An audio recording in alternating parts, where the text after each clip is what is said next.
दोस्तों आवाज़ आ रही है क्या? आप एक बार कमेंट में लिख के बताइए।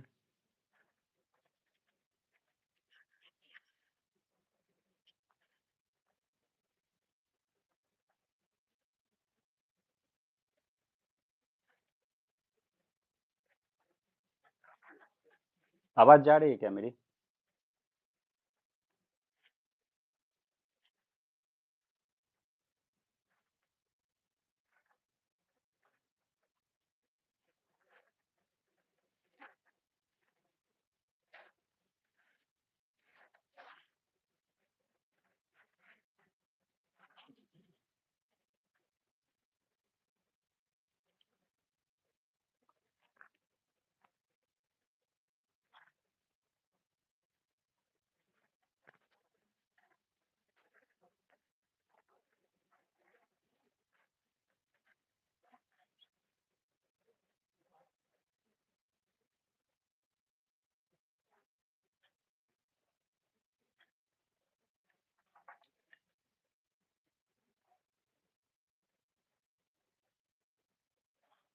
आवाज़ जा रही है क्या आप लोग?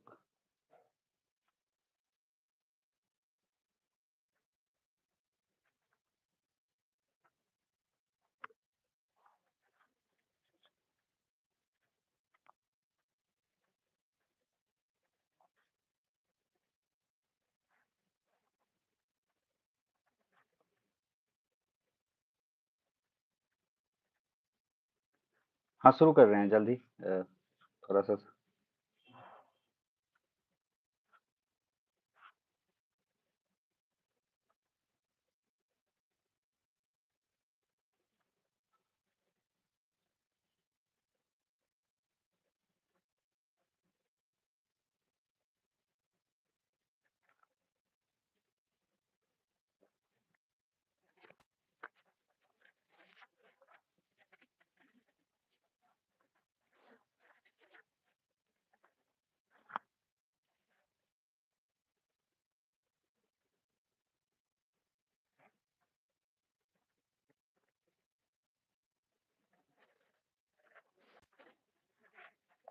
भाई 1 मिनट में सेट कर रहा हूँ यार, इसका एक्सपीरियंस नहीं है कुछ। ठीक है।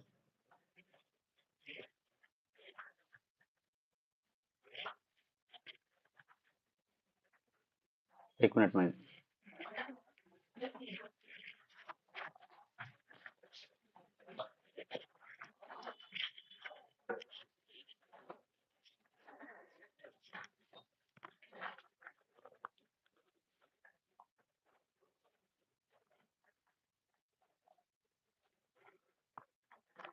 ठीक है दोस्तों, शुरू करते हैं। जो भी आपके डाउट हैं आप कमेंट में लिखिएगा। उससे पहले मैं रणनीति डिस्कस करता हूँ। जो प्रश्न मुझे भेजे गए हैं उसके अनुसार।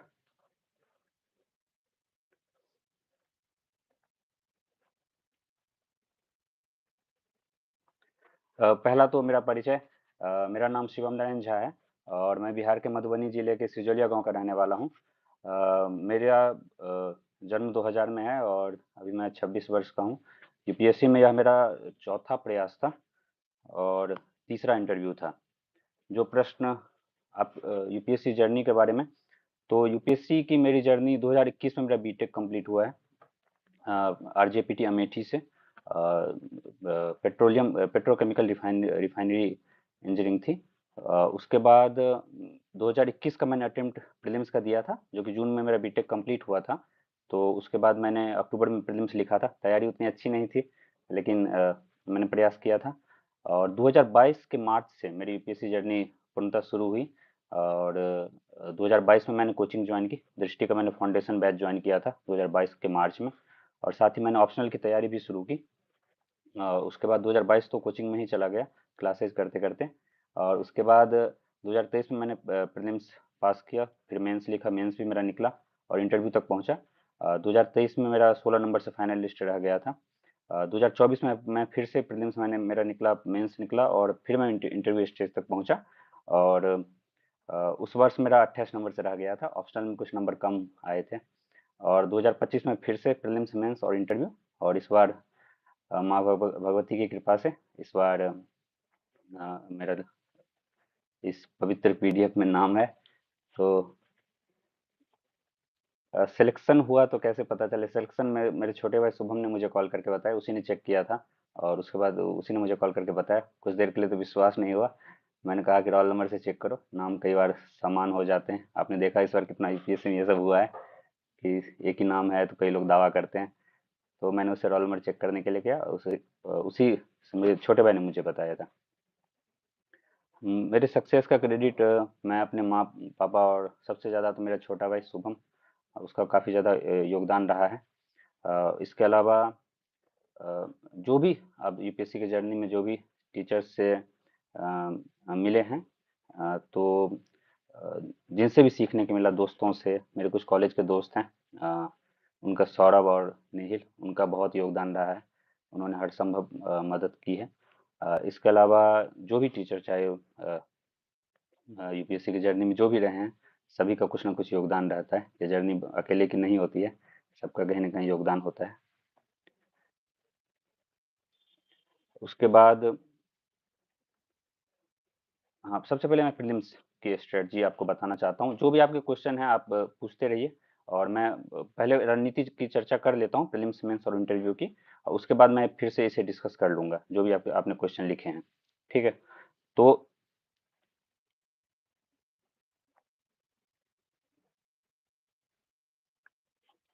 तो पहला जो प्रीलिम्स की मेरी रणनीति रही है, प्रीलिम्स के लिए मैंने जीएस के लिए मेरी रणनीति बहुत ही स्पष्ट रही। मैंने जो दृष्टि के क्लासरूम में जो भूगोल पढ़ा था, मैं अब सब्जेक्ट वाइज आपको बताना चाहता हूँ।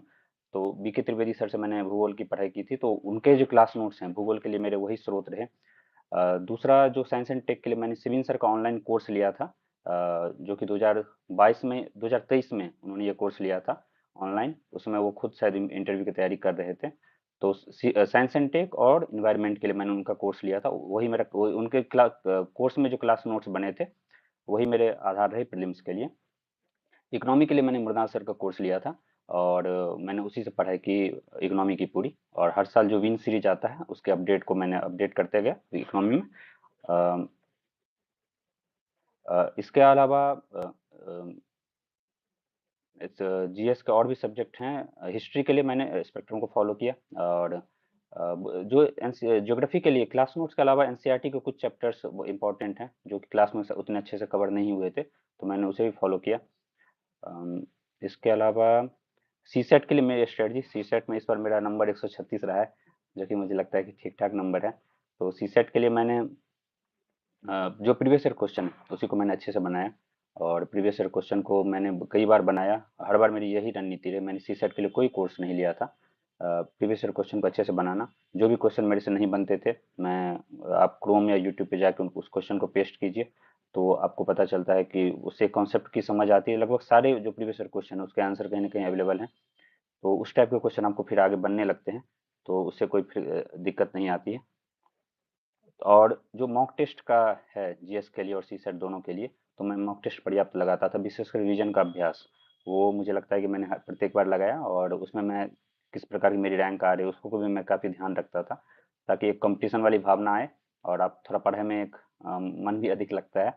तो वो एक इसके अलावा जो मॉक टेस्ट है उसका एनालिसिस मैंने अपने टेलीग्राम चैनल पे भी इसको मैंने मेंशन किया है कि मॉक टेस्ट को आप कैसे एनालाइज करें, और मैंने एनालाइज करके बताया भी है, एक मैंने शेयर भी किया है। तो मॉक टेस्ट का एनालिसिस काफ़ी ज़रूरी है प्रीलिम्स के लिए। प्रीलिम्स में कई बार ऐसा होता है कि हम लगातार मॉक टेस्ट लगाते रहते हैं, हम रिवाइज करते रहते हैं, लेकिन हमें पता नहीं चलता है कि आखिर दिक्कत किस भाग में है, किस सब्जेक्ट में हमारी कमजोरी है। तो उसको पता करने के लिए आपकी गलती कहाँ कर रहे हैं, कि चूंकि रिवीजन की कमी के कारण गलती हो रही है, चाहे आपका बेसिक कॉन्सेप्ट ही क्लियर नहीं है इसलिए गलती हो रही है। तो इस प्रकार की दिक्कतों को समझने के लिए मॉक टेस्ट को बहुत अच्छे से एनालाइज कीजिए। विशेषकर जो क्वेश्चन आपसे नहीं बने, यदि आपने 100 क्वेश्चन लगाए हैं मॉक टेस्ट में, आपसे 40 क्वेश्चन नहीं बने या गलत हो गए, तो उनको देखिए कि गलत क्यों हुए, और उसको नोट डाउन कीजिए एक कॉपी में। और मेरा एक कॉपी अभी 4 साल से वही कॉपी चल रहा है, जिसमें मैं टेस्ट को एनालाइज करता था, प्रत्येक टेस्ट को, और उससे मैं पता करता था कि कहाँ पे गलतियाँ हो रही हैं, अगले टेस्ट में उसका सुधार करूँ। तो जो मॉक टेस्ट लगाना, उसको एनालाइज करना, वो काफ़ी महत्वपूर्ण हो जाता है। इसके अलावा जो प्रीवियस ईयर क्वेश्चन है प्रीलिम्स के लिए जीएस के, वो काफ़ी महत्वपूर्ण है, क्योंकि उससे आपको ये पता चलेगा कि कंटेंट को कैसे लिमिट करना है।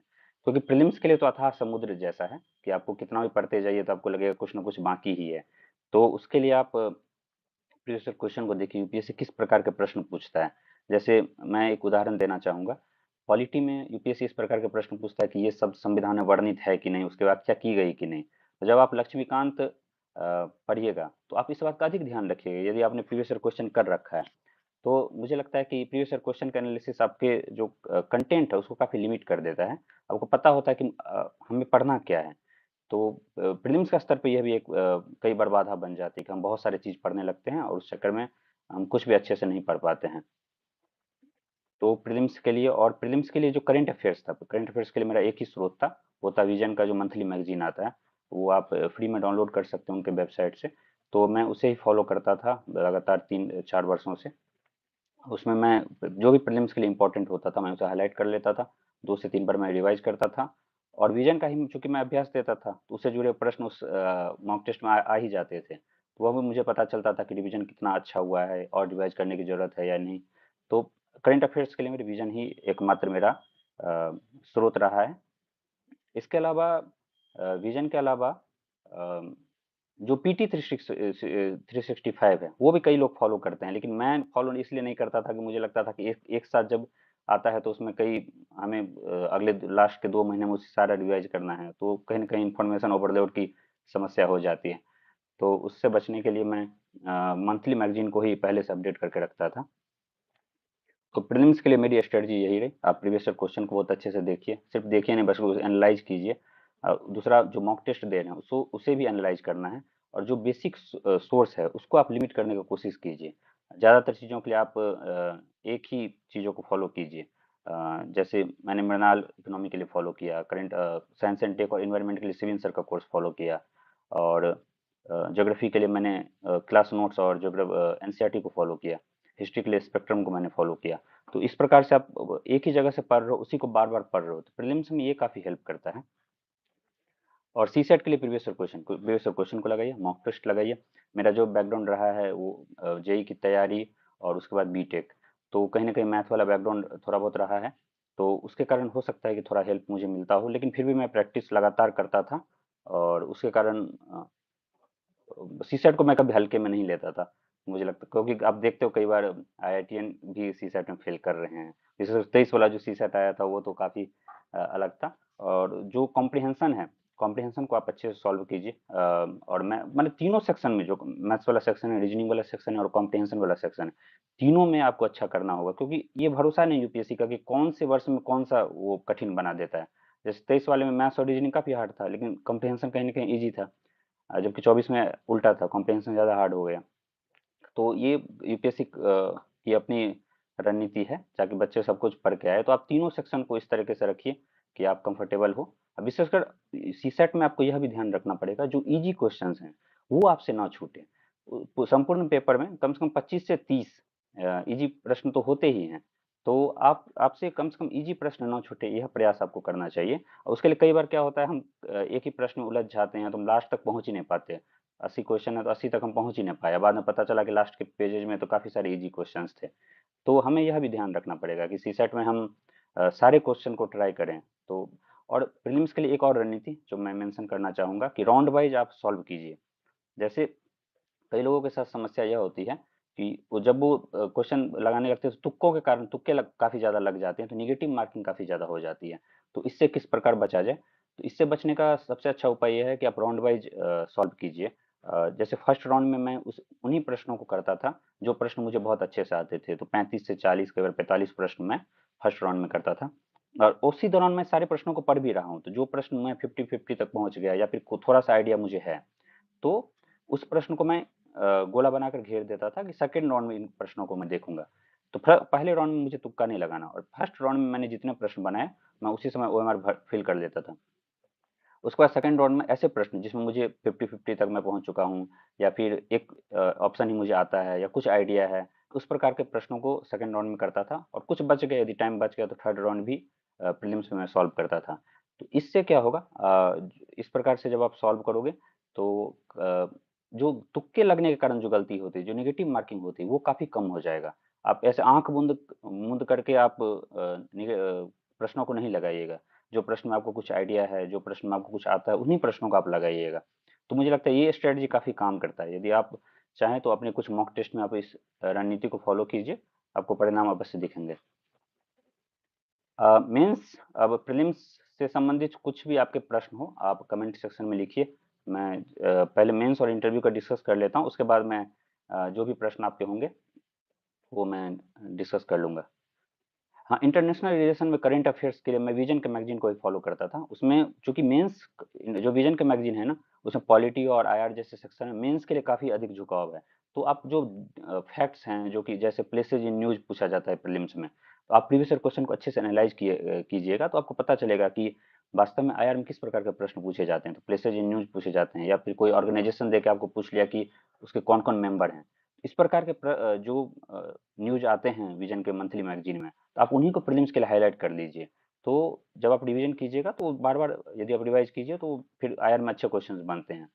और दूसरा जो मैपिंग वाला जो भाग है प्रीलिम्स के लिए विशेषकर जीएस में, वो तो बहुत महत्वपूर्ण है, क्योंकि उससे काफ़ी प्रश्न आते हैं और प्रश्न बहुत आसान भी होते हैं। यदि आपको वर्ल्ड मैप का अच्छा आइडिया है तो आप उन प्रश्नों को बहुत अच्छे से सॉल्व कर सकते हैं। तो उन प्रश्नों को भी आप उसके लिए आप हमेशा ऐसे ग्लोब निकाल के पढ़ते रहिए। थोड़ा सा इंटरेस्ट रहना चाहिए आपको मैपिंग और उससे ज़्यादा उससे जुड़े हुए चीज़ों में। ठीक है, मैं अब मेंस की अपनी रणनीति डिस्कस करता हूँ। एसए के लिए मैंने कोई कोर्स नहीं लिया था। मैं एसए जो टॉपर्स कॉपी है उसी को मैं फॉलो करता था, उसको पढ़ता था, फिर मुझे कुछ आइडिया लगता था और उस हिसाब से मैं एसए को लिखता था। इसके अलावा जो जीएस 1, जीएस 2, जीएस 3 और जीएस 4 के लिए तो मैंने अलग-अलग लगातार मैंने 3 मेंस लिखा, तो मेरी रणनीति अलग-अलग रही। जैसे जीएस 1 में मैंने जो टॉपर्स कॉपी हैं उन्हीं से मैंने अपना नोट्स बना लिया, और जो विजन के जो टेस्ट हैं उसका जो सॉल्यूशन है उसके आधार पर मैंने अपना नोट्स बनाया। और एम के यादव सर के वेबसाइट पे भी कई सारे विशेषकर सोसाइटी के सेक्शन के कई सारे नोट्स अवेलेबल हैं, तो उसको भी मैंने जोड़ा। तो जीएस के चारों जो पेपर हैं सभी के लिए आपके शॉर्ट नोट्स होना काफ़ी ज़रूरी है। जो अभी तैयारी को शुरू कर रहे हैं उन्हें इस बात का ध्यान रखना चाहिए। जो 2023 का मेरा अटेम्प्ट था, तो उसमें मेरे पास जीएस के शॉर्ट नोट्स नहीं थे। तो 3 महीनों में आप सारा नोट्स बनाना, उसे रिवाइज़ करना, ये काफ़ी मुश्किल काम हो जाता है। तो उससे बचने के लिए आप पहले से शॉर्ट नोट्स बनाते रहिए, ताकि उस समय केवल आप रिवीजन करो और लेखन का काम करो। जीएस 2 के लिए मैंने शून्य आईएएस का बुक, उसके आधार पर मैंने शॉर्ट नोट्स बनाया था। क्लासेज मैंने इसके लिए नहीं की। मैंने चूँकि मैंने दृष्टि का फाउंडेशन कोर्स तो लिया था, लेकिन उसमें मैं भूगोल, ज्योग्राफी मतलब ज्योग्राफी और हिस्ट्री और इकोनॉमी, इन तीनों का मैंने क्लास किए थे। उसके बाद वो चूँकि लंबा चला था फाउंडेशन कोर्स, तो जब मेरा फाउंडेशन कोर्स खत्म हो रहा था, उस समय मैं 23 वाला इंटरव्यू दे रहा था। तो मैं जल्दी-जल्दी किसी दूसरे क्लास में जाके, जैसे शिवेन सर का मैंने कोर्स लिया था, मंडाल सर से मैंने इकोनॉमी की, तो इस प्रकार से मैं अलग-अलग स्रोतों से पढ़ के मैंने प्रीलिम्स 23 वाला दिया था। तो मेंस का बहुत सारा क्लास में कर नहीं पाया था। बाद में मैं 24 के प्रयास के दौरान मैंने उन इन सभी पे नोट्स बनाए। तो इसमें मेरा पूरा ध्यान एसए पे और मेरे ऑप्शनल मैथिली साहित्य पे था। जीएस 3 के लिए मैंने इस बार शिवेन सर का कोर्स लिया था, सारथी आईएएस का, और उसी के आधार पर मेरे नोट्स बने हुए हैं जीएस 3 के। तो उसी से मैं रिवाइज करता हूँ, उसी आधार पे लिखता हूँ। जीएस 4 के लिए तो मैंने दृष्टि में विकास सर का भी क्लास किया था। इसके अलावा पीयूष सर का क्लास भी मैंने इस वर्ष किया था। तो उसके आधार पे जो भी नोट्स बने हैं उसी को मैं रिवाइज करके लिखने का प्रयास करता हूँ। और ऑप्शनल ऑप्शनल मेरा मैथिली साहित्य है, तो काफ़ी कम लोग इस ऑप्शनल को लेते हैं। तो आप में से यदि किन्हीं का मैथिली साहित्य हो तो आप जुड़ सकते हैं, और जो टेलीग्राम पे भी मैं कुछ कॉपीज शेयर कर दूंगा। ऑप्शनल सब्जेक्ट कैसे चूज करें, तो ऑप्शनल मेरे लिए तो ये काफ़ी आसान रहा था। तो मैं तो पहले से सोच के रखा था कि यदि यूपीएससी दूंगा तो मैं मैथिली साहित्य से ही दूंगा। मैथिली मेरी मातृभाषा है और पहले से मैथिली साहित्य में मेरी रुचि रही है। क्लास 12वीं तक मैथिली एज ए सब्जेक्ट मैंने पढ़ा भी है। तो मैथिली मैंने, इसके लिए मुझे कोई कन्फ्यूजन नहीं था, कोई और ऑप्शनल पे मैंने विचार भी नहीं किया था। तो यूपीएससी टाइम के यूट्यूब चैनल पे और भी ऑप्शनल के टॉपर्स के वीडियो हैं, तो आप वो देख सकते हैं यदि आपको कोई और ऑप्शनल आपका है और उसके बारे में आपको कोई शंका है। ऑप्शनल सिलेबस जो साहित्य का सिलेबस, भाषा और पेपर 1 में भाषा और साहित्य का पूछा जाता है इतिहास, और पेपर 2 में गद्य और पद्य। तो आपको कविताएं, कहानियां, उपन्यास, नाटक, ये सब पढ़ने होते हैं पेपर 2 के लिए। पेपर 1 के लिए मुख्यतः ज़्यादा फैक्चुअल है पेपर 1। तो जो हिंदी साहित्य का भी सिलेबस उसी प्रकार से, बस किताबें बदल जाती हैं, भाषा का साहित्य बदल जाता है। ऑप्शनल की स्ट्रेटजी मेरी रही थी, मैंने सुरेंद्र राउत सर से क्लास किया था मुखर्जी नगर में 2022 में। उसके बाद मैंने उसी आधार पे अपने शॉर्ट नोट्स बना लिए थे चैप्टर वाइज, और मैं उसमें फिर ऐड भी करते जाता था, जैसे कि गद्य गौरव है, परिचायिका है, इसके अलावा दोस्तों से जो हम लोग चर्चा करते थे उसके आधार पे भी मैं ऑप्शनल में कुछ ना कुछ ऐड करते रहता था। इसके अलावा कुछ भी न्यूज में आ रहा है जो मैथिली से रिलेटेड है, कुछ ऐड हो सकता है, यूट्यूब से कुछ ऐड हो सकता है, तो उसे भी ऐड करते जाइए। प्रीलिम्स के लिए मैंने कितने प्रीलिम्स के मैं आपके डाउट लेता हूँ प्रीलिम्स का टेस्ट और टाइम टेबल के बारे में। मैं पहले इन प्रश्नों को देख लेता हूँ। सोर्सेज मैंने प्रीलिम्स के लिए मेंशन कर दिया है, मेंस के लिए भी मेंशन कर दिया है, और मैथिली के लिए मैंने सुरेंद्र राउत सर का जो क्लास नोट्स हैं उसको मैंने फॉलो किया। इसके अलावा जो भी ऐड हो सकता है, जाके गद्य गौरव से, चाहे परिचायिका से, चाहे दिनेश झा का जो मैथिली साहित्य का इतिहास है, उससे भी अ, जो भी ऐड हो सकता है मैं नोट्स में ऐड करते रहता था। और दूसरा मैथिली साहित्य या फिर कोई भी साहित्य में आपको यह ध्यान रखना पड़ेगा कि कई बार हम पद लिखते हैं पेपर टू में। तो पेपर टू में यदि आप पद लिख रहे हो और सभी, यदि 7-8 बच्चे लिख रहे हैं मेंस मैथिली का, तो सबके पद यदि समान होंगे तो फिर कहीं ना कहीं चेक करने वालों को उतना मजा नहीं आएगा, उतने अच्छे नंबर नहीं मिलेंगे। तो आप पदों को अलग कीजिए, जो भी आप पद यूज कर रहे हैं। तो साहित्य में ये रणनीति काफी काम करती है कि इस पेपर कहीं ना कहीं अलग दिखना चाहिए, तभी नंबर अच्छे मिलते हैं। केवल केवल पेपर भरने से काम नहीं चलेगा, आपको पेपर अच्छे से लिखना पड़ेगा, क्योंकि कहीं ना कहीं जो ऑप्शनल है उसमें आपके नॉलेज के डेप्थ को चेक किया जाता है। तो इस बात का भी ध्यान रखना पड़ेगा। जो बुक्स हैं, जो भी मेंशन किया गया है, 16 बुक टोटल मेंशन किया गया है मैथिली के सिलेबस में। तो उन सभी बुक्स को आप पढ़िए, उससे आपका 100% व्याख्या जो सही होने का दर है वो काफ़ी सुधर जाएगा। और दूसरा, आपको काफ़ी खुद का एक अपना विश्लेषण आपका तैयार हो जाएगा। आंसर पॉइंट वाइज लिखें या फ्लो चार्ट का यूज करें, आंसर मैं दोनों, मैं तो पॉइंट वाइज भी लिखता था। आप पैराग्राफ में लिख भी नहीं सकते हो, विशेषकर हिंदी माध्यम मेरा रहा है, तो उसमें तो पेपर कंप्लीट होने का भी एक बड़ा खतरा रहता है कि पेपर ही कंप्लीट नहीं होगा। तो आपको आंसर पॉइंट वाइज ही लिखना चाहिए, और फ्लो चार्ट डायग्राम का अधिक से अधिक प्रयोग करना चाहिए। मैं उतना नहीं कर पाता था, मुझे लगता है कि वो एक अभी एक ऐसा सुधार मुझे करना चाहिए। तो फ्लो चार्ट डायग्राम का प्रयोग अवश्य कीजिए। आंसर राइटिंग में पॉजिटिव अप्रोच आपको इस प्रकार से रखना है कि शुरू में आंसर उतने अच्छे नहीं होते हैं। जैसे आप लिखना और शुरू करते हो, कई सारे टॉपर्स कॉपी से आप अपने आंसर को मिलाते हो कि कहाँ पे कमी रह गई है, कहाँ पे मैं सुधार कर सकता हूँ, तो धीरे धीरे फिर आंसर अच्छा होता है। आंसर राइटिंग कब स्टार्ट करना चाहिए? तो आंसर राइटिंग अब भाई आपका यदि प्रिपरेशन शुरू हो रही है तभी आंसर राइटिंग करोगे तो उसका बहुत फायदा नहीं होगा। जब एक 3-4 सब्जेक्ट कंप्लीट हो गए हैं और क्लास में जो आंसर राइटिंग उस हिसाब से हो रही है, उसी के साथ शुरू करें। कुछ नॉलेज होना चाहिए, उसके बाद हम आंसर राइटिंग शुरू कर सकते हैं। उसके बिना लिखना तो मुझे नहीं लगता कि उतना लाभदायक होगा। यही बात ऑप्शनल और एसए के साथ भी है। जीएस का यदि सारा सिलेबस खत्म हो गया तभी आप एसए कुछ अच्छा लिख सकते हो। एसए जीएस के साथ काफ़ी जुड़ा हुआ है, विशेषकर विश्व इतिहास और एथिक्स, इस तरह का काफ़ी उपयोग होता है।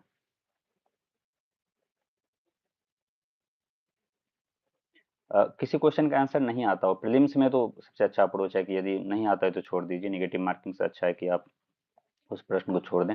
मेंस में तो कुछ ना कुछ आपको लिखना पड़ेगा, और मेंस का क्वेश्चन इस प्रकार से होता है, कुछ ना कुछ आइडिया हमें अवश्य होता है, तो हम उससे लिख सकते हैं। और इंटरव्यू में तो सॉरी बोलिए, इंटरव्यू में तो ईमानदारी देखी जाती है। इंटरव्यू की तैयारी मैं अलग से मैं टेलीग्राम पे भी शेयर कर दूंगा, मैंने किस प्रकार से तैयारी की।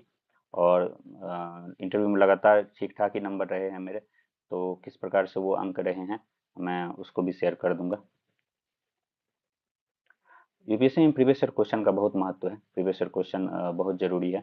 उसी के आधार पे आप यह रणनीति से प्रीलिम्स में विशेषकर कि आपको कितना कंटेंट पढ़ना है, तो वो प्रीवियस ईयर क्वेश्चन के आधार पे ही डिसाइड होता है। मेंस के लिए तो प्रीवियस ईयर क्वेश्चन ही रिपीट होते हैं, थीम रिपीट होता है, तो वह काफ़ी जरूरी है। और इंटरव्यू में भी, मैं तो इंटरव्यू में भी प्रीवियस ईयर क्वेश्चन के महत्व को बताना चाहूँगा। जो ट्रांसक्रिप्ट है, जो यूपीएससी पिछले वर्ष पूछ चुका है, तो वो चूंकि जो भी आपके डैप में कीवर्ड्स हैं, उसको आप ट्रांसक्रिप्ट में सर्च कीजिए, उसके आधार पे आप इंटरव्यू के समय भी प्रीवियस ईयर क्वेश्चन का एक आपके पास डेटाबेस हो जाएगा। उस आधार पे आप इंटरव्यू के प्रिपरेशन को देख सकते हैं कि किस हद तक हमें किसी विषय पे पढ़ना है।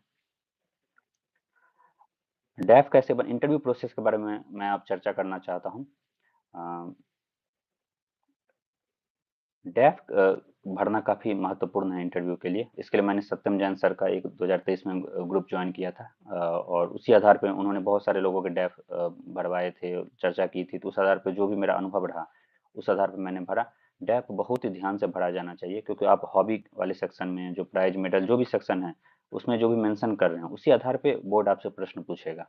तो उसी आधार पे आपको डैफ को अच्छे से भरना चाहिए, ताकि उससे बाहर जाने की संभावना कम हो सके।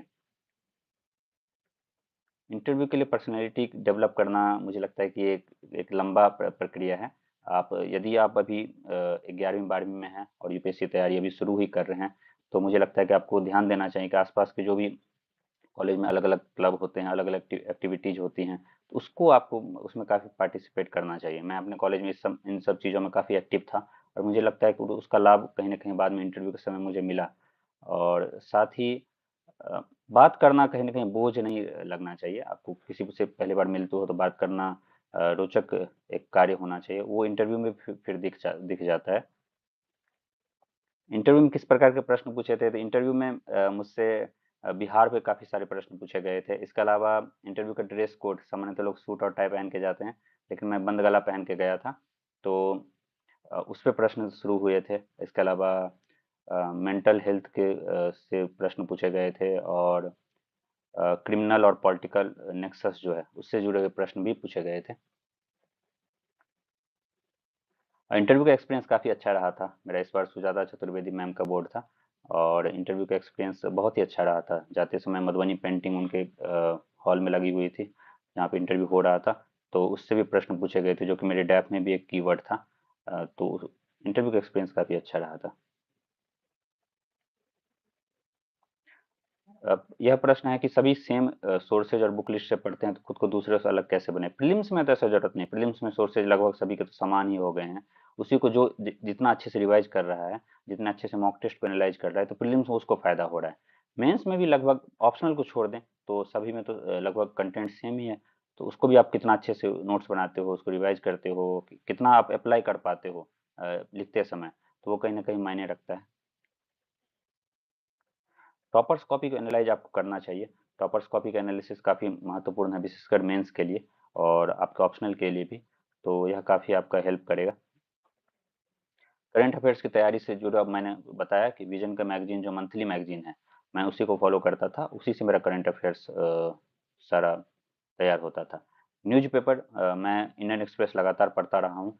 तो प्रीलिम्स में तो हो सकता है उतना फ़ायदा न्यूज़पेपर का नहीं होता है, लेकिन मेंस के समय और इंटरव्यू के समय, विशेषकर इंटरव्यू के लिए मैं मिंट को भी फॉलो करता था।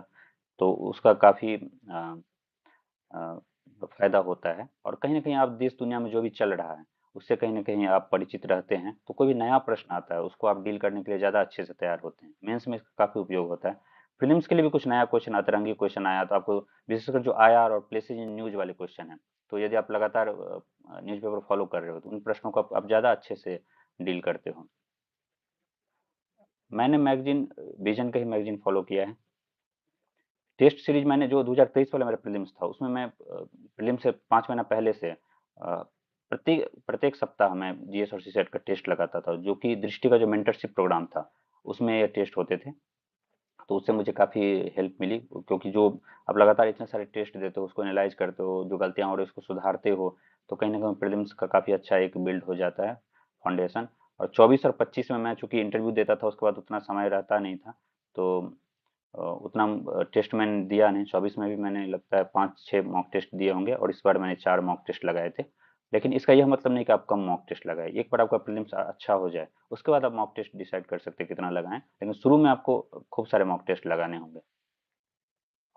मैंने डेली कितना घंटा पढ़ाई किया, तो वह यह तो डिपेंड करता था कि जैसे प्रीलिम्स से 2 महीना पहले तो काफ़ी पढ़ाई बढ़ जाती है, और प्रीलिम्स और मेंस के बीच में तो पढ़ाई 9 से 10 घंटे आपको करना चाहिए, कभी-कभी ज़्यादा ही भी हो जाता है।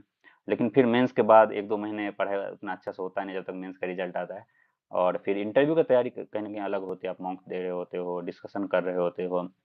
वो तैयारी काफ़ी, मुझे लगता है कि इंटरव्यू इस तैयारी का सबसे इंटरेस्टिंग भाग है, जिसमें आपको सबसे मज़ेदार भाग है। आप उतना टेंशन के साथ नहीं पढ़ाई करते हो, थोड़ा रिलैक्स होके वो पूरा चरण चलता है। लेकिन प्रीलिम्स और मेंस के लिए तो आपको लगातार 8 से 9 घंटे का प्रयास करना चाहिए, और केवल लाइब्रेरी या फिर किताब लेके बैठना महत्वपूर्ण नहीं है, एफिशिएंसी किस एफिशिएंसी के साथ आप पढ़ रहे हो, यह भी काफ़ी महत्वपूर्ण है।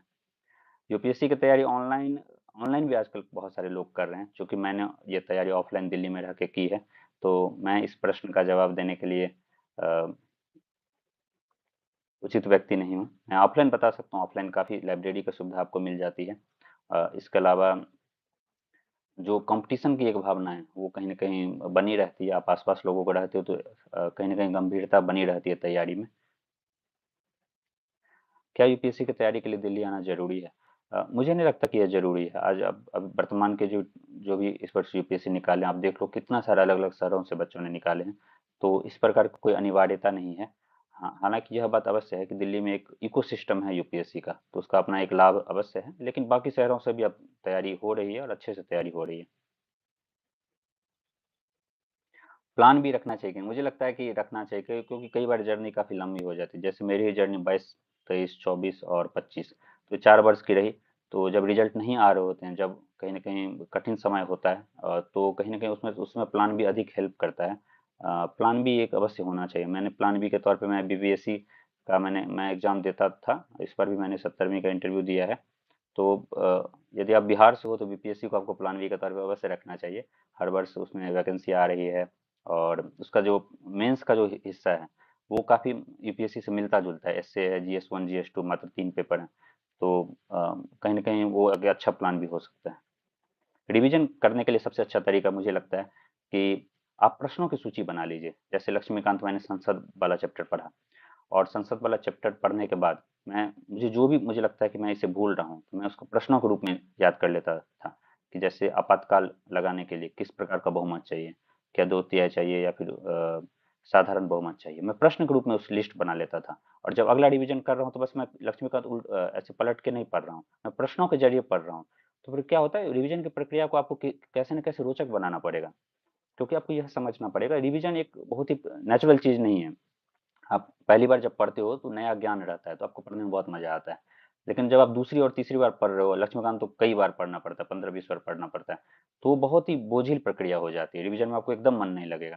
तो उसके लिए आपको लगातार प्रक्रिया को एक्टिव रिकॉल का जो तरीका है, प्रश्न को लिख के आप रिवीजन कर रहे हो, इस प्रकार का तरीका या फिर कोई दोस्त है आपका, एक पीयर ग्रुप है, तो उसमें बैठ के एक-दूसरे को प्रश्न पूछ रहे हो, किसी भी प्रकार से जो पूरा प्रोसेस है, उसको आप रोचक बनाना पड़ेगा रिवीजन की प्रक्रिया को। पढ़ा हुआ याद करने का सबसे अच्छा तरीका है कि आप चिंतन-मनन आप कॉपी बंद कर दीजिए, फिर याद करने का कोशिश कीजिए हम क्या पढ़े और इस प्रकार की जो प्रक्रिया है, वही याददाश्त को काफ़ी लंबे समय तक रखती है। डिस्ट्रैक्शन से किस प्रकार से इस जर्नी में बचना चाहिए? तो डिस्ट्रैक्शन से बचने के लिए तो आप सोशल मीडिया से मैं तो जर्नी के दौरान पूर्णतः दूर रहा। टेलीग्राम और व्हाट्सएप मैं चलाता था केवल। तो ये अच्छा उपाय हो सकता है। इसके अलावा कई सारे अब ऐप्स आ गए हैं जो कि इन चीज़ों पे नज़र रखते हैं कि आप कितना देर सोशल मीडिया का यूज़ कर रहे हो। मुझे लगता है सबसे बड़ा डिस्ट्रैक्शन तो इस जर्नी में मोबाइल फ़ोन ही है। तो कहीं न कहीं जैसे मैं पढ़ते समय याद रखता था कि मैं लाइब्रेरी में कुछ भी क्रोम या यूट्यूब में सामान्यतः ओपन नहीं करता था, ताकि किसी प्रकार का डिस्टर्बेंस ना हो। लाइब्रेरी का जो पढ़ा है वो काफ़ी सीरियसनेस के साथ हो। तो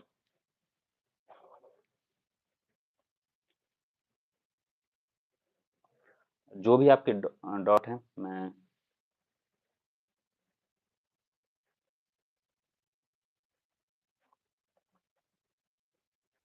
नहीं, हिंदी मीडियम के साथ किसी भी प्रकार का भेदभाव नहीं किया जाता है, ठीक है? इस इन शंकाओं में आपको नहीं रहना चाहिए। इस बार देखिए मेंस में भी जीएस में 450 से अधिक नंबर आए हैं। इंटरव्यू में मुझे 208 मार्क्स मिले और प्रीलिम्स में भी किसी प्रकार का कोई भेदभाव नहीं किया जाता है। तो मुझे नहीं लगता कि इस प्रकार की किसी भी भ्रम में हमें रहना चाहिए क्योंकि इससे क्या होगा, इससे कुछ समाधान तो इसका निकलेगा नहीं, बल्कि आपके मन में शंका जन्म ले लेगी और आपका ध्यान कहीं न कहीं तैयारी से हट के इस प्रकार की चीज़ों पे ज़्यादा चला जाएगा। आपका इंस्पिरेशन अभी बिहार के मुख्य सचिव हैं प्रत्यय अमृत, वो मेरी बहुत बड़ी प्रेरणा रहे हैं क्योंकि हम लोग जब 2013-14 का मुझे याद है बिहार, तो 7-8 घंटे बिजली आती थी और लगातार नहीं आती, तो उन्होंने जो काम किया था उस समय बिजली विभाग के सचिव के तौर पे, तो मुझे लगता है कि वो लाखों जो उस समय बिहार में रहने वाले बच्चे थे उनको प्रेरित किया होगा कि हम भी इस प्रकार का काम, एक अधिकारी यदि इतना बड़ा परिवर्तन ला सकता है, तो हमें भी आगे हम भी कुछ इस प्रकार का सोच सकते हैं।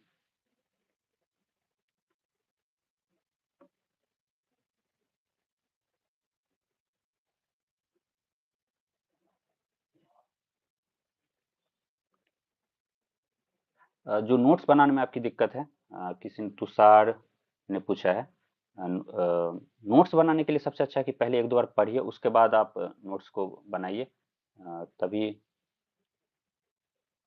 नोट्स अच्छे बनेंगे। पहली बार में ही नोट्स बनाओगे तो नोट्स बहुत बल्की हो जाता है, तो फिर हमें पता नहीं चलता है।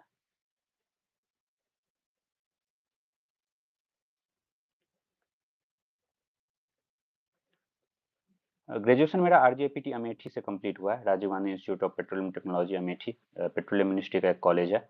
मैंने उसमें पेट्रोकेमिकल इंजीनियरिंग में, या फिर केमिकल इंजीनियरिंग कह सकते हो, मैं विशेषकर वो रिफाइनरी से जुड़ी हुई चीज़ों को पढ़ाते हैं।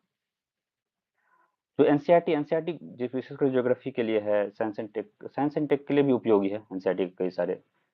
इसके अलावा इकोनॉमी के लिए उतना उपयोगी कई बार नहीं हो पाता है। तो एनसीईआरटी कुछ सब्जेक्ट के लिए बहुत उपयोगी है। तो आप एनसीईआरटी को अवश्य पढ़िए।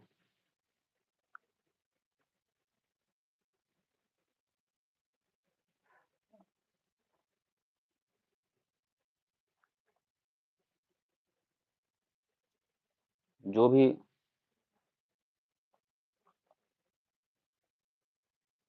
अ, सचिन ने पूछा है कि तीसरा ईयर हंसराज कॉलेज, और कॉलेज के बाद आपको घर जाना चाहिए और ऑफलाइन कोचिंग, यह तो आपका व्यक्तिगत निर्णय होगा। मैंने तो दिल्ली से ही किया ग्रेजुएशन के बाद।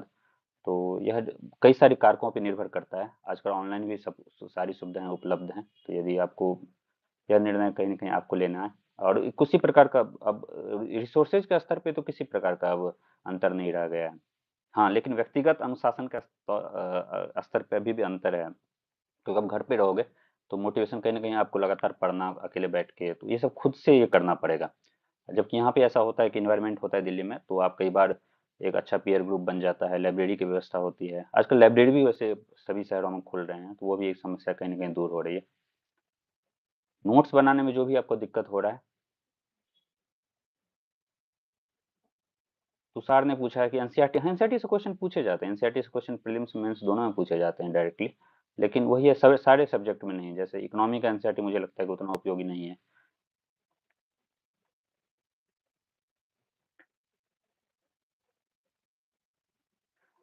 अ, विनय ने पूछा है कि रिवीजन के लिए क्या, क्योंकि तीसरे रिवीजन में भी आपको सब कुछ नया लग रहा है।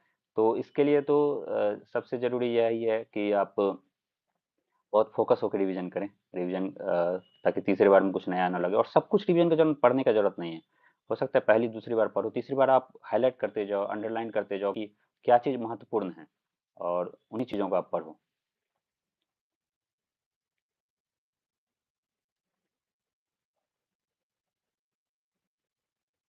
नहीं, ये देव कुमार ने पूछा है कि 70% एनसीईआरटी सिलेबस आपने कवर कर लिया है। तो उसके बाद आपको स्टैंडर्ड बुक्स पढ़ने पढ़ने पड़ेंगे। एनसीईआरटी के बाद आपको स्टैंडर्ड बुक्स पढ़ने पड़ेंगे प्रीलिम्स मेंस सभी के लिए, क्योंकि केवल उससे काम नहीं चलेगा। स्टैंडर्ड बुक्स जैसे हिस्ट्री के लिए, मॉडर्न हिस्ट्री के लिए स्पेक्ट्रम है। इसके अलावा पॉलिटिकल लक्ष्मीकांत है। उसी प्रकार से मेंस के जो शॉर्ट नोट्स बनेंगे तो एनसीईआरटी से नहीं बनेंगे, वो तो अलग अलग सोर्सेज आपको फॉलो करना पड़ेगा। बुक रेफर प्रीलिम्स के लिए अलग अलग है। जैसे मैं बता रहा हूँ, मॉडर्न हिस्ट्री के लिए मेरा स्पेक्ट्रम था, ज्योग्राफी के मेरे क्लास नोट्स थे, इन्वायरमेंट और साइंस एंड टेक के लिए मैंने सिविन सर का क्लास नोट्स फॉलो किया था। एंशिएंट मेडिएवल के लिए मैंने, प्रीलिम्स के लिए मैंने लूसेंट का जो शुरू का 40 पेज है उसमें एनसीईआरटी के सारे फैक्ट्स को एक साथ रखा गया है। तो मैं उसी को 3 साल से रिवाइज करके जाता हूँ, और क्वेश्चन भी 4-5 उससे बन जाते हैं। तो आप उसे फॉलो कर सकते हो। इसके अलावा मेंस के लिए मैंने अलग अलग सोर्सेज मैंने पहले बता दिया है, मेंस के लिए मैंने कौन से सोर्सेज फॉलो किए हैं। और भी कुछ भी डाउट हो तो आप पूछो। बिल्कुल बिल्कुल, यह बात तो है कि ये 200-300 आप कम बोल रहे हो। मेरे क्लास में 500 बच्चे बैठते थे, तो ऐसे बड़े बड़े स्क्रीन लगे रहते थे और उसमें देखना पड़ता था। तो वो तो है कि ट्रैवलिंग में टाइम जाता है, और ये सब समय बर्बाद होता है। तो कुछ तो घाटा भी है ना यहाँ पे रहने का, ये सब है।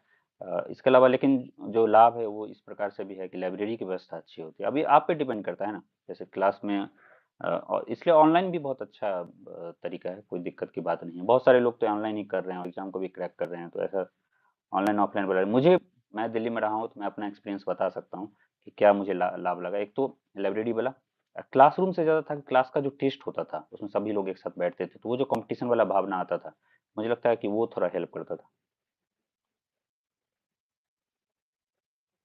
लक्ष्मीकांत, हाँ, प्रीलिम्स के लिए पर्याप्त है। जो पॉलिटी का एनसीईआरटी है 12th का 2, उसमें से कुछ क्वेश्चंस प्रीलिम्स में 1-2 क्वेश्चन पूछे जाते हैं, तो आप उसे भी एक बार रेफर कर सकते हो। जो एनसीईआरटी है 12th का संविधान और एक मौलिक सिद्धांत वाला एनसीईआरटी है, मैं नाम अभी भूल रहा हूँ पूरा। 2 एनसीईआरटी है 11th और 12th की, जिसको आप रेफर कर सकते हो प्रीलिम्स के लिए। और मेंस में भी लक्ष्मीकांत के कई सारे चैप्टर्स का बहुत उपयोग आता है, लेकिन मेंस में चूंकि करंट अफेयर्स की तरफ अधिक झुकाव होता है, तो मेंस का क्वेश्चंस का, तो आपको कहीं ना कहीं करंट अफेयर्स का मैगजीन फॉलो करना पड़ेगा या कहीं से देखना पड़ेगा न्यूज़पेपर से।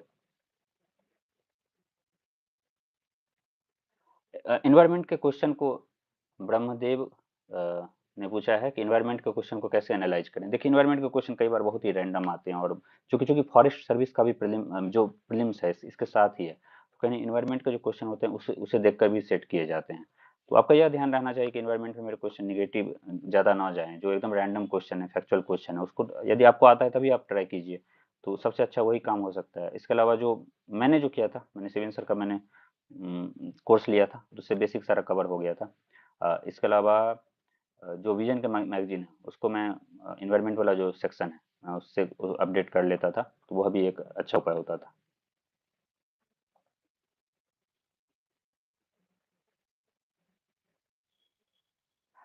ऐसा बात नहीं है, बहुत सारे लोग, तो आप सचिन कह रहे हैं कि प्रीलिम्स और मेन टेस्ट सीरीज, नहीं, टेस्ट सीरीज तो ऑनलाइन भी हो रहा है। टेस्ट सीरीज के लाना मुझे नहीं लगता कि एक बहुत बड़ी बाध्यता है आंसर राइटिंग के लिए। हाँ, इंटरव्यू के समय अवश्य दिल्ली आना पड़ता है, क्योंकि मॉक टेस्ट ज़्यादातर यहीं पे होते हैं, तो इंटरव्यू के समय कई सारे लोग आते हैं। लेकिन मैंने कई सारे ऐसे दोस्त हैं जो कि भाई जयपुर से या फिर पटना से तैयारी कर रहे हैं। प्रीलिम्स के समय तो सारे जैसे अभ्यास ही हो रहा है विजन का, तो देश के सभी हिस्सों में हो रहा है, तो टेस्ट सीरीज सब मॉक टेस्ट वही, और ऑनलाइन भी मॉक टेस्ट आप दे सकते हो। तो मॉक टेस्ट वाला दिक्कत नहीं, मेंस का भी मॉक टेस्ट सब तो ज्यादातर जगह पर हो रहा है। जैसे दृष्टि का सेंटर इंदौर, लखनऊ, पटना, जयपुर, कई सारे शहरों में। तो यह भी एक बहुत बड़ी दिक्कत नहीं है। ऑनलाइन ऑनलाइन आप स्कैन करके टेस्ट लिखिए, उसे अपलोड कर दीजिए, तो कई सारे लोग ऐसे भी चेक कर रहे हैं। सभी कोचिंग में इस प्रकार की सुविधा उपलब्ध है।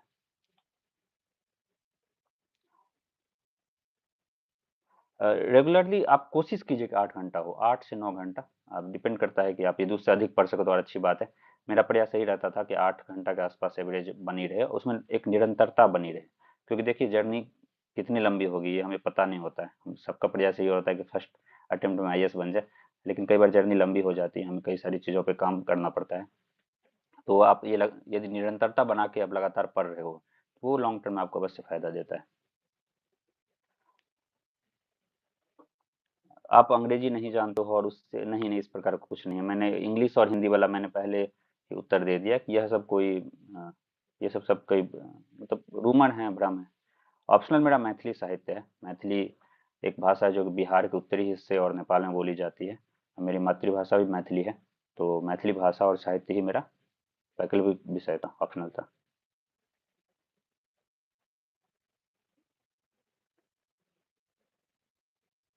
मैंने ऑनलाइन बहुत सारे जो सिविल सर का मैंने इन्वायरमेंट और सैमसंग टेक का कोर्स लिया तो ऑनलाइन ही लिया था। ऑफलाइन मैंने जैसे दृष्टि का फाउंडेशन लिया, तो उसमें मैंने भूगोल, इतिहास और इकोनॉमी इकोनॉमी भी मैंने रामेश्वर सर से ऑफलाइन ही किया था। इसके अलावा इकोनॉमी मैंने जो मृणाल सर से किया था ऑनलाइन ही किया था।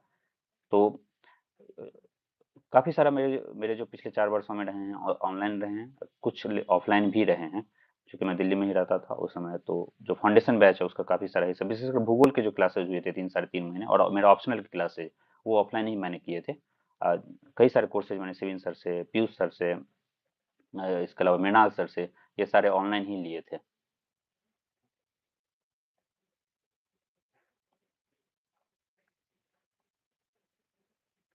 हाँ, 2 क्लासेस से ज़्यादा आपको एक दिन में नहीं लेना चाहिए, क्योंकि आप यदि 2 क्लास से ज़्यादा एक दिन में ले रहे हो, मतलब 3-3 घंटे का क्लास मैं मान रहा हूँ, तो उससे क्या होता है, आपको रिवीजन के लिए समय नहीं मिल पाता है। यदि आप रिवाइज नहीं कर पा रहे हो एक दिन में जो आप पढ़े हो, तो फिर उसका कोई मतलब नहीं रह जाता ना। आप लगातार बस पढ़े जा रहे हो, बाद में आप जब कोर्स खत्म होगा, रिवाइज करोगे, तो कुछ आपको समझ ही नहीं आएगा फिर। तो मुझे लगता है कि 2 क्लास से ज़्यादा करने से कुछ नुकसान है। हालाँकि मैंने भी बीच में 1 महीना लगभग 3 क्लासेस किया था, क्योंकि ऑप्शनल वाला भी क्लास चल रहा था। लेकिन उससे वो मुझे लंबे समय तक कंटिन्यू नहीं मैंने किया था। मेरा मीडियम हिंदी था, जीएस के लिए भी मेरा मीडियम हिंदी था, और मैथिली मैंने तो मैथिली में लिखी थी। और इंटरव्यू के लिए भी मेरा मीडियम हिंदी था।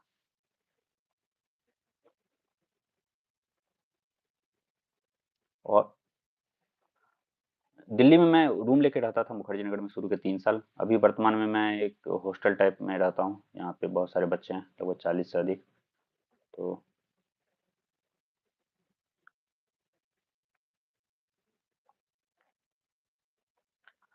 ब्रह्मदेव ने पूछा है कि सीसेट के मैथ क्वेश्चन आपसे जल्दी से सॉल्व नहीं होते हैं, तो आप उसको प्रैक्टिस कीजिए। ऐसे चैप्टर वाइज आप प्रीवियस ईयर क्वेश्चन उठाइए, जैसे एवरेज है, परमुटेशन कॉम्बिनेशन है, उससे पिछले 10 वर्ष में किस प्रकार के प्रश्न पूछे गए हैं, आप उसे सॉल्व कीजिए। जो भी प्रश्न आपसे नहीं बन रहे हैं, आप यूट्यूब पे या फिर गूगल पे सर्च करके उसका आंसर निकालिए और फिर उसको देखिए कि उससे क्या कॉन्सेप्ट सीखा जा सकता है। यदि वही थीम फिर से रिपीट हुआ तो क्या आप किस प्रकार से उसके उत्तर लिखोगे। मुझे लगता है इससे आपको पता चलेगा। मेरे जीएस का जो कॉपी है मैं टेलीग्राम पे अपलोड कर दूंगा। मेरे टेलीग्राम चैनल का लिंक है, जो आप सर्च कर सकते हैं, शिवम झा 5977 से आप सर्च कीजिएगा तो आपको मिल जाएगा। तो उस वहाँ पे मैं अपलोड कर दूंगा। मैं मैथिली की भी जो कॉपी है मैं वहाँ पे अपलोड कर दूंगा। सचिन पूछ रहा है, आप टेलीग्राम पे जुड़ जाइए। टेलीग्राम पे मैं चैट भी ओपन कर देता हूँ, आप वहाँ पे पूछ सकते हो कोई भी प्रश्न जो भी गाइडेंस के लिए हो। मैं कोशिश करूंगा उसका जवाब देने के लिए। बिल्कुल, यश झा पूछ रहे हैं कि कंपटीशन से डर, बिल्कुल डर तो लगा ही रहता है, क्योंकि आप यूपीएससी देख रहे हैं, 10 लाख लोग फॉर्म भरते हैं, 5 लाख लोग बच्चे प्रीलिम्स का एग्जाम देते हैं। तो कहीं ना कहीं कंपटीशन तो है ही। और जो एंजाइटी है एग्जाम से जुड़े हुए, वो भी बनी ही रहती है। लेकिन आप ये सब चीज़ आपके कंट्रोल में है नहीं। आपको आप बस एक काम अच्छे से कर सकते हो, क्योंकि यह निर्णय आपका है, यूपीएससी एग्जाम देने का निर्णय आपका रहा है। तो आप केवल और केवल पढ़ाई कर सकते हो, उसमें आप ईमानदारी बना के रखिए। मैं लगातार अपना पूरा ध्यान मेरा पढ़ाई पे है। रिजल्ट क्या रहेगा वो होती है, वो तो नॉर्मल प्रक्रिया है। जब रिजल्ट का समय आएगा तो कुछ ना कुछ टेंशन वहाँ पे होगा, लेकिन बाकी समय अ, आपको इस सब चीज़ों से बचना चाहिए, उसका कुछ लाभ नहीं है। जीएस के मेरे मार्क्स प्रीलिम्स में 111 हैं इस बार, और मेंस में 374 हैं। बिल्कुल नहीं। अक्षिता मिश्रा ने पूछा है कि केवल टॉपर्स क्रैक करते हैं, ऐसा कुछ नहीं। मैं बिहार बोर्ड से मेरा 10th रहा है और उसमें 70% मुझे आए हैं, तो मैं कोई टॉपर बच्चा नहीं था। ठीक है, और कॉलेज में मेरे 7.9 सीजीपीए हैं, तो वो भी मैं क्लास का भी वहाँ कॉलेज में भी टॉपर नहीं था। तो ऐसा कुछ नहीं है, यूपीएससी एक अलग तरह का रेस है। आप लगातार यदि मेहनत कर रहे हो अच्छे से, आप फाउंडेशन आपने अच्छे से कंप्लीट किया है, सारे सब्जेक्ट की अच्छे से समझ है और लगातार मेहनत कर रहे हो, तो एक समय के बाद प्रीलिम्स मेंस सब सारे स्टेज पे आप निकलने लगते हो, और अंत में लिस्ट में भी नाम कहीं ना कहीं आपको देखने को मिलता है। कौन सी पोस्ट मुझे मिलेगी वो तो जब सर्विस एलोकेशन आएगा तब मुझे पता चलेगा। अभी तो उसमें कुछ समय है। मेंस के क्वेश्चन को अभी आप यदि अभी आपने जर्नी शुरू की है तो शुरू में तो दिक्कत होती ही है। तो उसका कोई, राजन कुमार रंजन कुनवर पूछ रहे हैं कि इकोनॉमिक्स हिंदी नहीं, मैं ऐसे जैसे जो शिविन सर का कोर्स भी इंग्लिश में हुआ था, मृणाल सर का भी इंग्लिश में हुआ था।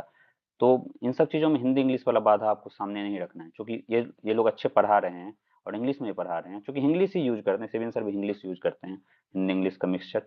और जो नोट्स हैं वो सामान्यतः मृणाल सर के तो हिंदी टर्म भी उसमें शामिल किए गए हैं। तो इस प्रकार की बाधा आपको नहीं रखना चाहिए। उससे क्या होता है कि आपके सामने कई सारे ऑप्शन होते हैं, यदि इंग्लिश में ही है तो आप इंग्लिश में ही कोर्स कर लो।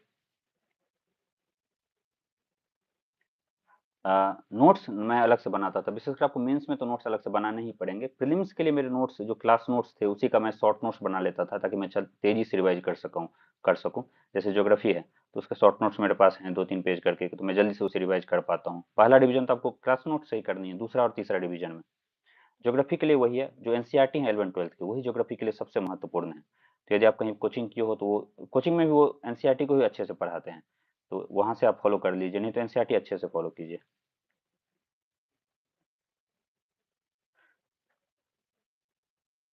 हाँ, शॉर्ट नोट्स भी मैं शेयर कर दूंगा। शॉर्ट नोट्स जो भी जरूरत वाली हैं मैं।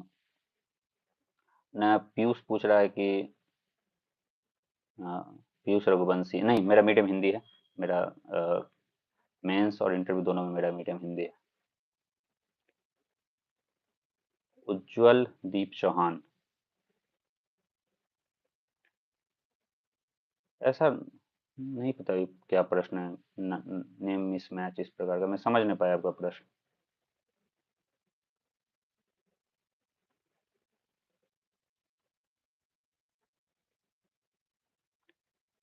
करंट अफेयर्स के लिए मैंने तो विजन का मैगजीन ही फॉलो किए हैं।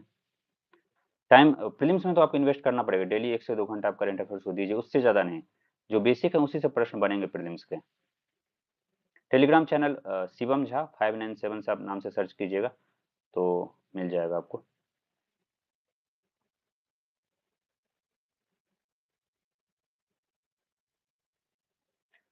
मैं अलग अभी तो रूममेट के साथ में रहता हूँ, और उससे पहले भी मैं ऐसे फ्लैटमेट थे अलग अलग। तो हाँ, सही बात है, दिल्ली में रहने का खर्च तो हो ही जाता है, और उसके लिए मेरी फैमिली का मैं काफ़ी शुक्रगुजार हूँ, मेरे कुछ दोस्तों का, उन्होंने हर प्रकार से सहयोग किया।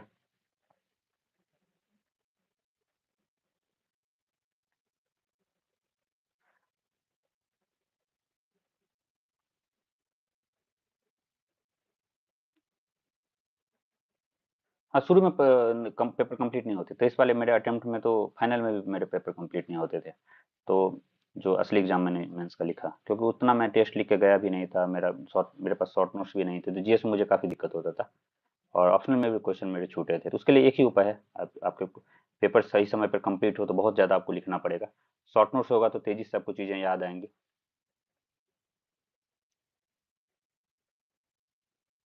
पहले फुल लेंथ टेस्ट, हाँ मैं तो उसी जैसे मेरा प्रीलिम्स निकला था, उससे पहले मैंने मेंस के अधिक लिखे नहीं थे। आपके डॉक्यूमेंट्स में कुछ दिक्कत है, उज्ज्वल दीप चौहान, वो बहुत बाद की दिक्कत है, वो बाद में एफिडेविट लेके वो सही करवा देते हैं इंटरव्यू के समय। वो आपको समय देते हैं 15 दिनों का, और काफ़ी उसका व्यवस्था है, उसके लिए अभी से आप टेंशन मत लो। अभी आप प्रीलिम्स और मेंस पे फोकस करो। जब ऑफलाइन कोचिंग चल रहा था तो कितना समय, मैंने ऐसा, ये सचिन ने पूछा है, तो यदि 3 घंटे की क्लास है तो फिर आपको 5-6 घंटे मिलेंगे पढ़ाई करने के लिए, क्योंकि 9-10 घंटे से अधिक पूरा दिन का आप पढ़ाई से जुड़े हुए गतिविधियों में दे भी नहीं सकते। उससे अधिक देर हो तो बहुत अच्छी बात है। मैं नहीं दे पाता था, मैं अपना बता रहा हूँ। अब राइटिंग आंसर आंसर राइटिंग नहीं कर रहे हो तो आपको डर लग रहा है, मुझे पीयूष रघुवंशी का ये प्रश्न है, तो मुझे नहीं लगता आपको डरना चाहिए। आप पहले कुछ आप सब्जेक्ट खत्म होने दो, आपको एक समझ विकसित होगी, और फिर उस आधार पर आप आंसर राइटिंग कीजिए। हिस्ट्री ऑप्शनल के बारे में मुझे आइडिया नहीं है, मेरे कई सारे दोस्तों का हिस्ट्री ऑप्शनल अवश्य है, लेकिन उसके बारे में मुझे उतना आइडिया नहीं है। रिएक्शन ऑफ पेरेंट्स बहुत ही अच्छा। हाँ, बहुत ही खुश हैं। मुझे लगता है कि जितना जितना हम लोग खुश होते हैं उससे ज़्यादा हमारे पेरेंट्स को तो खुश होते हैं, और क्योंकि लंबे समय तक देखते हैं आप किस फेज से गुजर रहे हो, लगातार आप दे रहे हो, इंटरव्यू तक जा रहे हो, नहीं हो रहा है, तो पेरेंट्स का रिएक्शन तो अवश्य जब निकलता है तो बहुत अच्छा होता है। और कोई प्रश्न हो आप सभी के? ज्योग्राफी ऑप्शनल के बारे में मुझे मैथिली साहित्य को छोड़ के कोई बहुत आइडिया मुझे नहीं है, तो इस बारे में मैं कुछ आपको खास नहीं बता भी नहीं सकता।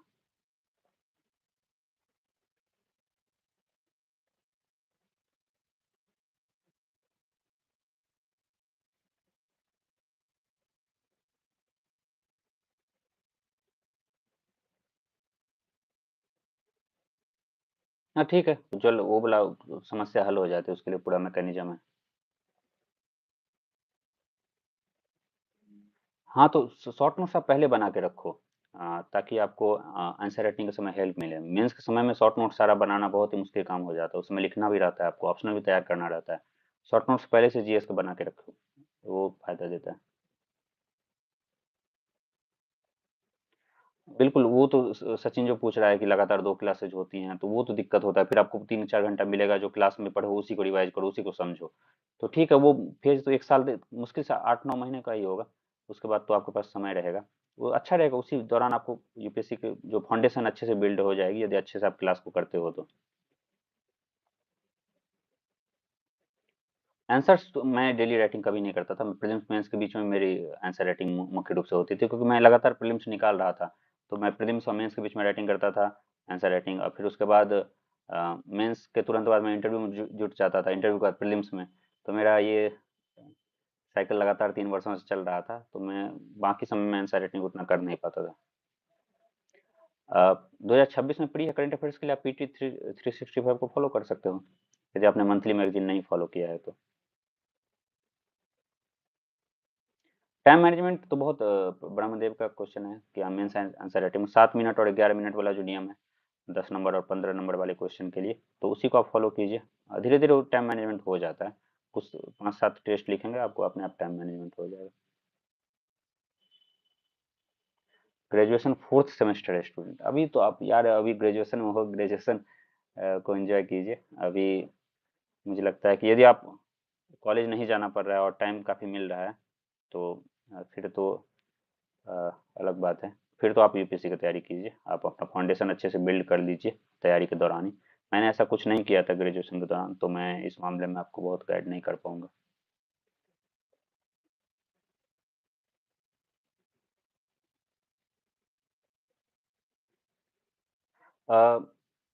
एनसीईआरटी नोट्स बने, हाँ एनसीईआरटी के नोट्स बने, जैसे ज्योग्राफी में आप हाईलाइट, वो भी एक अच्छा तरीका है, लेकिन नोट्स बनाना ज़्यादा अच्छा तरीका है। एनसीईआरटी पढ़ रहे हो अभी, आपके पास टाइम है तो न्यूज़पेपर भी पढ़ना पड़ेगा पीयूष, क्योंकि विजन मंथली मैगजीन तो पर्याप्त है, लेकिन न्यूज़पेपर तो अ, अ, यदि आपको समय मिलता है, प्रीलिम्स में उतना उपयोग नहीं होगा, लेकिन मेंस और इंटरव्यू में तो पढ़ना ही पड़ेगा।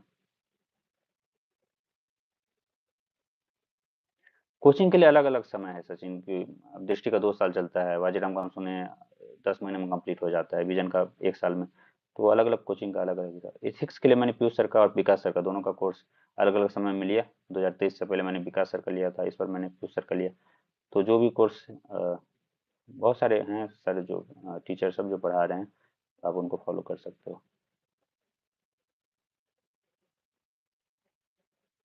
ये बात तो होता है, देव कुमार पूछ रहे हैं, बहुत सारी चीज़ पढ़ते हो तो हम भूल जाते हैं, तो उसका तरीका यही है कि आप यदि 50 मिनट 1 घंटा पढ़ते हो तो बीच में उठ जाइए, कुछ म्यूजिक सुन लीजिए, खुद को रिफ्रेश करना काफ़ी ज़रूरी है।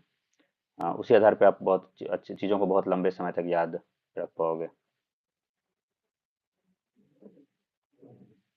प्रीलिम्स के लिए कोई ऐसा नहीं कि 3-4 सब्जेक्ट को फॉलो करना है, सभी सब्जेक्ट को पढ़ के जाइए, क्योंकि किस सब्जेक्ट से आसान क्वेश्चन आएंगे यह हमें नहीं पता होता है।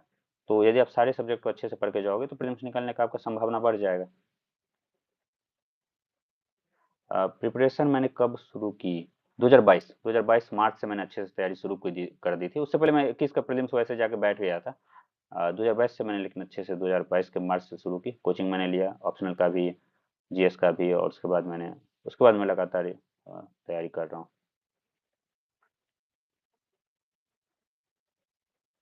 मेरा तो एक साथ ही था, जीएस का भी कोचिंग चल रहा था और ऑप्शनल का भी क्लास चल रहा था। लेकिन मुझे क्योंकि ये था कि मुझे 23 का अटेम्प्ट देना था, मैं पहले से विचार करके ऐसा रखा था, तो इसलिए मैं मेंस के नोट्स कैसे बनाएं, तो आप मेंस का सिलेबस देखिए, काफ़ी अच्छे से डिफाइन किया गया है, और उसके आधार पर आप लिखिए डेटा फैक्ट्स मेंस के आंसर, उसमें नोट्स में लिखिए, जो इंपॉर्टेंट शब्द हैं उसको लिखिए जो आप आंसर राइटिंग में यूज करोगे। रिया पूछ रही है कि हिंदी लिटरेचर या हिस्ट्री, मैं दोनों के बारे में मुझे कुछ खास आइडिया नहीं है। आप मेरे ऑप्शनल से रिलेटेड कुछ पूछोगे तो मैं बता पाऊंगा। एक साथ भी कोचिंग लिया जा सकता है, वही है बस दिन में 2 से अधिक क्लास होने पे कुछ दिक्कतें होने लगती हैं।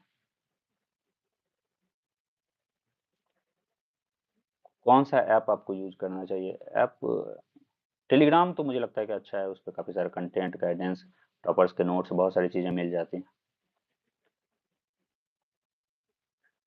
डेटा और फैक्ट्स तो आपको एग्जाम्पल के रूप में लिखने पड़ेंगे मेंस आंसर राइटिंग में, ब्रह्म देव ऐसा पूछ रहा है। इम्प्रूव एक्यूरेसी आपको कैसे इम्प्रूव, रिवीजन बार बार जब होगा तो प्रीलिम्स में तभी आपकी एक्यूरेसी इम्प्रूव होगी। कोचिंग मैंने जीएस के लिए कहाँ से ली है? प्रीलिम्स के लिए, प्रीलिम्स का मैंने दृष्टि का मैंने फाउंडेशन कोर्स किया था, इसके अलावा सारथी आईएएस का भी मैंने इन्वायरमेंट और साइंस एंड टेक के लिए लिया था, और इकोनॉमी के लिए मैंने मृणाल सर का कोर्स किया था।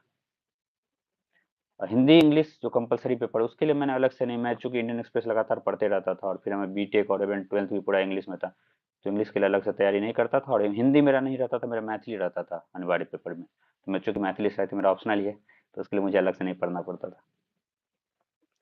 मैं फिर से ट्राई करूंगा, अभी सोच रहा हूँ इसका प्रश्न का भी मैं क्या ही जवाब दूँ।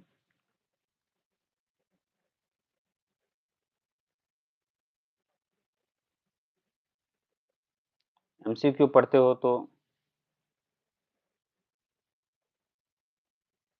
नहीं, अच्छे से पढ़ो, प्रश्न को अच्छे से पढ़ना, ऑप्शन को अच्छे से पढ़ना है। देखो कोचिंग नोट्स तो बहुत सारे सब्जेक्ट में वही बेसिक नोट हो जाते हैं। एनसीईआरटी तो बस 1-2 बार आप पढ़ते हो ना, एनसीईआरटी आपको बार-बार वो तो बेसिक समझ बनाने के लिए एनसीईआरटी है। और स्टैंडर्ड बुक्स जो हैं जैसे आपको कोचिंग के नोट्स, चूँकि मैंने लक्ष्मीकांत में पॉलिटी में मैंने किया नहीं था कोचिंग के नोट से, शुरू से मैं लक्ष्मीकांत को फॉलो कर रहा था। आंसर राइटिंग यदि नहीं बढ़ रहा है तो उसके लिए तो एक ही तरीका है, बहुत बार लिखना पड़ेगा, उसका कोई और उपाय नहीं है। और आंसर ये स्पीड वाला दिक्कत सभी को होती है, हिंदी में तो और ज़्यादा होती है। तो किसी और का आप रिया पूछ रहे हैं कि दृष्टि का फाउंडेशन नहीं, तो किसी और का कोचिंग का ले लीजिए। बहुत सारे कोचिंग हैं जो कि काफ़ी कम मूल्य पे वो अपना फाउंडेशन कोर्स दे रहे हैं। बहुत अच्छे-अच्छे टीचर भी उसमें पढ़ाते हैं, तो आप उनका ट्राई कर सकते हैं। लगातार वरुण शंकर पूछ रहा है कि लगातार आपने कैसा पढ़ा और डिसिप्लिन कैसे मेंटेन किया? तो लाइब्रेरी एक अच्छा व्यवस्था था मेरे लिए। और जब भी ऐसा उतार-चढ़ाव होता था, मैं भाई से बात करता था, घर पे बात करता था, तो काफ़ी मोटिवेशन वहाँ से भी आता था।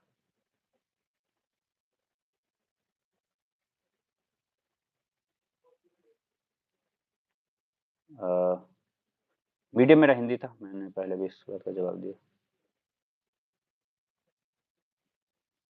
देव कुमार पूछ रहा है नोट्स को आपने 10 बार रिवाइज़ किया है। अच्छी बात है, नोट्स को जितना बार रिवीजन। 1 मंथ के लिए आप यही है कि आप शॉर्ट नोट्स हैं उसको रिवाइज़ कीजिए। केतन पूछ रहा है रिवीजन स्ट्रेटजी लास्ट 1 मंथ के लिए जो भी इम्पोर्टेंट चीज़ें हैं उसको रिवाइज़ कीजिए, करंट अफेयर्स को रिवाइज़ कीजिए। लास्ट समय केवल रिवाइज़ करना, मॉक टेस्ट लगाना है, बस यही है प्रीलिम्स की स्ट्रेटजी। नहीं, एनवायरनमेंट और साइंस टेक में आपको बेसिक पे भी फोकस करना पड़ेगा। वासुकी कुमार पूछ रहे हैं लेकिन आपको करंट की देखना पड़ेगा। इन दोनों में करंट से भी काफ़ी प्रश्न पूछे जाते हैं, तो आपको दोनों को साथ लेके इन दोनों विषयों में चलना होगा। मेंस के लिए नोट्स मैंने कैसे बनाए, तो आप जो सिलेबस के अनुसार नोट्स बनाएँ, जो भी डेटा, फैक्ट्स, इंपॉर्टेंट वर्ड्स हैं, उसको आप नोट्स में शामिल कीजिए। नोट्स बहुत बल्की नहीं होना चाहिए।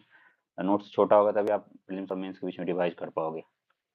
आप इसके लिए टेलीग्राम पे किसी टॉपर, बहुत सारे टॉपर्स ने अपने चैनल बना बना रखे हैं, आप उसे फॉलो कर लीजिए। उन्होंने बहुत सारे लोगों ने नोट्स अपने अपलोड कर रखे हैं, तो आप देख सकते हैं कि कैसे नोट्स बनाया जाता है। और पीयूष रघुवंशी पूछ रहा है कि आप एसए के लिए कैसे तैयार, मैंने टॉपर्स की कॉपी पढ़ी और उसी आधार पर मैंने लिखने का प्रयास किया। जो न्यूज़पेपर से मैं कुछ कुछ जुटाता था, वर्ल्ड हिस्ट्री, एथिक्स, इस सब से भी काफ़ी सारे एग्जाम्पल जुटता था। मेरे ऑप्शनल से भी कई सारी चीज़ें मैं जोड़ने का प्रयास करता था। आप भी मिथिला रीजन से हो, अच्छी बात है। मैथिली साहित्य, यदि आपका हो तो मैं आप टेलीग्राम पे आप जुड़ सकते हो, मैथिली साहित्य से जुड़ा कुछ भी। स्टैटिक के लिए वासुकी पूछ रहा है कैसे पढ़ें, तो मैंने सिविल सर का कोर्स किया था। अच्छा है कोर्स, बहुत लंबा भी नहीं है और अच्छे से कंप्लीट भी हो जाता है। आप कब आपको एग्जाम देना है ग्रेजुएशन कंप्लीट होने के बाद, ये आपका निर्णय है। तैयारी कंप्लीट है तो आप एग्जाम दीजिए।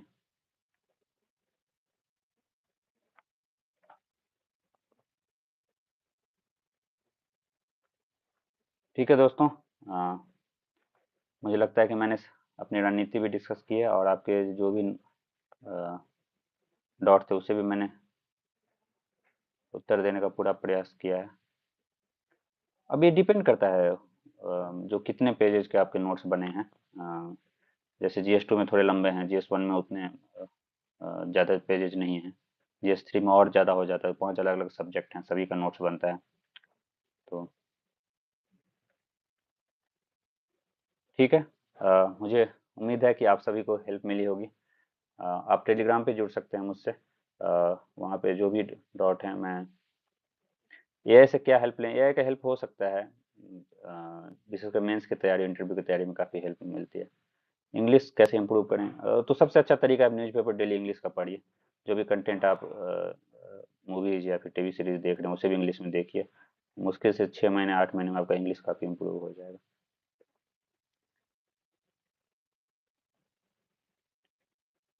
अब कितना प्रिपरेशन टाइम था, 2022 मैंने शुरू किया तो 22 23 24 25 4 साल, और लगातार इस बीच में मैंने 3 इंटरव्यू भी दिए।